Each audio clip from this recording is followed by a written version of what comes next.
कितना अच्छा प्रयोग दयाशंकर जी करें, काल को ध्यान में रखते हुए। प्रिय प्रतिभागीगण, हम पिछले 2 दिनों से श्रद्धेय आचार्य दिव्य चैतन्य जी की सारस्वत उपस्थिति में उनकी दिव्य वाणी से काल विषयक चर्चा को आरंभ करने के पश्चात उसको शिखर तक पहुंचा रहे थे। यह सत्र सारस्वत से सारस्वतर हो गया जब इस सत्र के अंत में श्रद्धेय आचार्य गोपबंधु मिश्र जी बता गए। हम साधन समुद्देश को पढ़ने के पश्चात काल समुद्देश को पढ़ते रहे और हमने देखा कि ये सब शक्ति का प्रपंच है। आचार्य जी अपनी शक्ति के साथ यहाँ उपस्थित हुए हैं, मैं उनको भी प्रणाम करता हूँ। श्रद्धेय भक्तजय को। बंधुओं, हम ये देख पा रहे थे कि एक इंस्ट्रक्टर और एक शिक्षक और एक अध्यापक से बढ़कर के एक आचार्य होना क्या होता है। हमें श्रद्धेय दिव्य चैतन्य जी की वाणी में आचार्यत्व का तो वाक्य वाक्य पद पद में प्रतिध्वनि थी हमको सुनाई दी। हम आचार्य जी के प्रति अत्यंत आभार हैं। गांधी जी कहते थे कि संस्कृत में लिखा हुआ प्रत्येक वाक्य शास्त्र नहीं होता है। संस्कृत में लिखा हुआ प्रत्येक वाक्य शास्त्र नहीं होता है। इसलिए संस्कृतेतर भाषाओं में भी लिखा हुआ शास्त्र हो सकता है और संस्कृत में लिखा हुआ प्रत्येक वाक्य शास्त्र नहीं हो सकता है। तो आचार्य जी की वाणी के पद में, वाक्य में हर जगह प्रतिपल शास्त्रत्व का अनुभव हम लोग कर रहे थे। इस हेतु संस्कृत विभाग आपके प्रति बहुत बहुत आभार व्यक्त निश्चित रूप से करता ही करता है। बंधुओं, हमने पिछले 2 दिनों में ये देखा कि भर्तृहरि काल के कितने विस्तृत आयाम को प्रस्तुत करते हैं। मनुष्य एक विषय को लेकर के जिस वैविध्य के साथ सोच सकता है, हमने देखा कि भर्तृहरि की कारिका में काल के संबंध में वो वैविध्य बहुत मुखरता के साथ प्रस्तुत है। हमने मैं 2-3 मिनट में 3-4 मिनट में बात को समाप्त करने का मेरे को आदेश हुआ है। हमने जो आचार्य जी की वाणी से समझा उसका सार संक्षेप हम अगर जानना चाहें, करना चाहें, तो एक परम सत्ता है, उसके अतिरिक्त संसार है। परम सत्ता वन है, नॉन ड्यूअल है, और संसार मल्टीप्लिसिटी है। अब क्वेश्चन ये है कि जो मल्टीप्लिसिटी है वो टेंटेटिव है और जो परम सत्ता है वो परमानेंट है।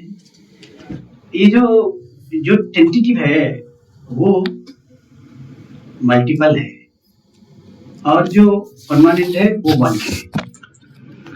अब प्रश्न ये है कि ये जो यूनिटी और जिसको नॉन ड्वेल कहते हैं, वन कहते हैं, उससे ये मल्टीपल वर्ड आया कैसे?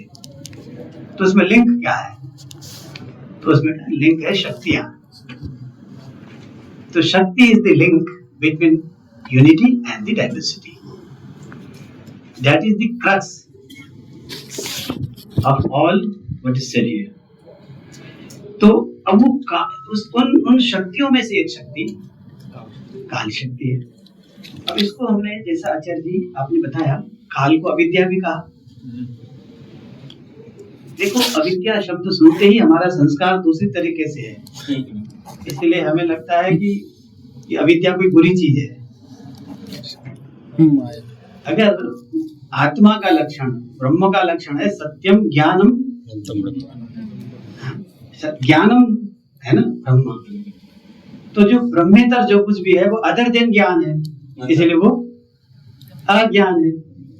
जो घट नहीं है वो अघट है, इसलिए जो नॉन ब्रह्मन है, जो नॉन सेल्फ है, सेल्फ को अगर आप क्या कह रहे हो ज्ञान, तो अदर देन जो सेल्फ है उसको नॉन सेल्फ। तो ये जो अविद्या है, ये जो अज्ञान है, ये अदर देन सेल्फ है। तो अदर देन सेल्फ है का मतलब मल्टीप्लिसिटी वाला है। तो ये मल्टीप्लिसिटी वाला उसका कैरेक्टरिस्टिक्स क्या है, क्वेश्चन यहां से लेकर हुआ था। तो काल शक्ति को जैसे आप ये समझ लीजिए, जो मैं समझा कि ये जो एग्जीक्यूटिव हेड जो होता है काल शक्ति में और अन्य शक्तियों में, आचार्य जी आप विधिक शक्ति पर बोलेंगे, उसमें क्या अंतर है? तो प्रेसिडेंट को छोड़ करके जो भी गवर्नमेंट है वो मिनिस्टर्स हैं। Even the prime minister is one of the ministers. Yeah. He happens to be the prime minister, but he is amongst the ministers. ऐसे ही काल शक्ति is शक्ति, but उसकी विशेषता ये है कि शक्ति नाम भी शक्ति, वह काल शक्ति है। क्रिएटिविटी है, क्रिएटिविटी का आरंभ, इसीलिए उसको कर्तृत्व शक्ति कह देते हैं। अब भर्तृहरि के दर्शन में इस कर्तृत्व का एक बड़ा परिप्रेक्ष्य प्रस्तुत होता है, जो अन्य दर्शनों में भी गया, जिसको स्वातंत्र्य कहते हैं। कश्मीर के शैव दर्शन की परंपरा में स्वातंत्र्य बहुत बड़ा कॉन्सेप्ट है। अब प्रश्न है कि पाणिनि कर्ता को स्वतंत्रता के रूप में देखते हैं, स्वतंत्र कर्ता। क्या पाणिनि का वास्ता शैव ट्रेडिशन से था? निश्चित रूप से जो शैव ट्रेडिशन वाले हैं वो इस आधार पर पाणिनि को शैव बताना चाहेंगे, क्योंकि शैव ट्रेडिशंस का एक कैरेक्टरिस्टिक्स जो अन्यों से उसको भिन्न करता है वो स्वातंत्र्य है। तो अब ये जो स्वातंत्र्य है, ये जो कर्तृत्व है, वो जो लीला है, इसका मतलब क्या हुआ कि उसके कर्तृत्व किसी परप्रयोज्य कर्तृत्व नहीं है, उसका प्रकृत कर्तृत्व कैसा है? स्वतंत्र कर्तृत्व है। इसी स्वातंत्र्य को लीला कहते हैं। Who decides, who forces the ultimate reality to be multiple, एको हम बहुश्याम। तो इस तरह से बात यहाँ से चढ़ी। अब फिर ये बात यहाँ आई कि क्या time is only A mental construct, जो बात हुई थी अभी अभय जी कह रहे थे, is time A construction, mental construction, यहाँ से बात हुई थी। Is time an idea? जो आइडियलिज्म है वो कहेगा कि अदर क्या कहते हैं कि whatever is experienced, whatever is felt, whatever is known, वो सब के सब क्या है? क्या बता रहा था मैं भी? वो सब के सब एक मेंटल क्रिएशन है। इसलिए वेदांत में आप अष्टावक्र को पढ़ लीजिए, आप सबको पढ़ लीजिए, वो कहते हैं कि जो कुछ भी whatever is observed, whatever is known, दो तरह के वाद हैं। एक तो यह है कि ये चीजें सत्य क्यों हैं, क्योंकि ये दिखाई देती हैं, और जब प्रखर अद्वैतवाद में होता है कि ये चीजें सत्य क्यों, असत्य क्यों है, क्योंकि ये दिखाई देता है। दृष्टि पे दिखाई देने वाली चीजें असत्य हैं, क्योंकि जो देख रहा है केवल वही सत्य है। तो दृश्यत्वाद मांडू के कारिका में आज ये बहुत प्यारा प्रसंग है जो मैं अपने विद्यार्थियों को सुनाता हूँ कि एक प्रसंग ये है कि a man goes to the fifth dream. He is in the fifth dream condition. पहला स्वप्न के अंदर एक स्वप्न, एक स्वप्न के अंदर एक स्वप्न, स्वप्न के अंदर स्वप्न। उसमें पांचवें स्वप्न में अवस्थित व्यक्ति जब स्वप्नावस्था में होता है तो जो भी स्वाप्निक दृश्य है उनको सत्य ही मानता है।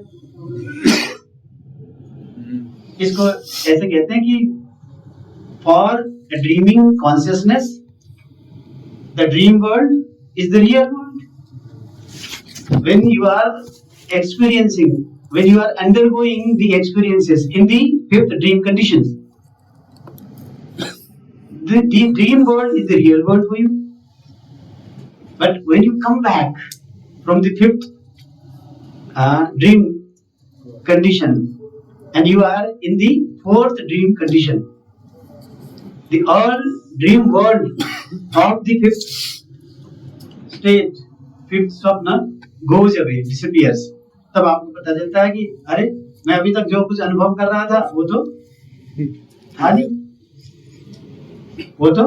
नहीं। ऐसे ही आप तृतीय स्वप्न चतुर्थ स्वप्न देखते देखते जब चले आते हो तो आप अंत में कहते हो कि अच्छा द्वितीय स्वप्न में आ गए। द्वितीय स्वप्न में जब आप आए तब आप महसूस करते हो कि तृतीय स्वप्न में जो कुछ भी मुझे दिखाई दे रही थी चीजें वो नदारद है। तो इस तरह से आप पंचम स्वप्न से चतुर्थ स्वप्न में, चतुर्थ स्वप्न से द्वितीय स्वप्न में, द्वितीय स्वप्न से प्रथम स्वप्न में आए तो आपने निर्णय कर ली, व्याप्ति ग्रहण कर ली। अरे भैया जो चीज ये दिखाई देती है अल्टीमेटली सुमंतर हो जाती है, होती नहीं है। अब मनुष्य कहाँ अविद्याग्रस्त हो जाता है। अब वो प्रथम स्वप्न से जब जागृत अवस्था में आता है तब उसको ये निर्णय करना, क्योंकि उसने अनुमान को ठीक से नहीं पढ़ा है, उसको मुश्किल हो जाता नहीं इतनी ज्यादा चीजें दिखाई दे रही है कैसे असत्य हो सकती है। अरे भाई तुम 10 बार अनुभव करके आए हो कि जो दिखाई देती है वो चीजें नहीं रहती है। हम उनके वादों का अपनी यकीन करते हैं, 1000 बार जिन्हें आजमा के देख चुके हैं हम। इस अर्थ में यहाँ आकर के वो कहते हैं कि जो कुछ यदृश्यम तत् असत्यम, किस बात को लेकर, इसीलिए यदृश्यम तत् असत्यम, तो काल is also an entity which is observed, which is felt, must be from that category only. So time is a mental construction for the Vedantins, any form of Vedanti उसको। तो इस तरह से बात चलती है। समय बहुत कम है। अत्यंत वैशद्य के साथ भर्तृहरि की कारिकाओं में विवेचित काल विषय चिंतन को आचार्य जी ने यहाँ प्रस्तुत किया। ये बात सोचने की बात थी कि इस काल का स्वरूप क्या है। एक क्रम है, एक क्षण है, एक परिमाण है, एक फल है, इस बीच में काल कहाँ है, चीजें कैसे गुजरती है। You see the actions being shaped, you observe some movements. अब ये जो मूवमेंट देख रहे हो कि वो क्रियाएं हैं क्या, या कि ये क्रिया इसके पीछे का सत्य है। इस हाथ में कुछ हिलना हुआ, ये तो हाथ की एक अवस्था विशेष है, इसमें क्रिया कहाँ है।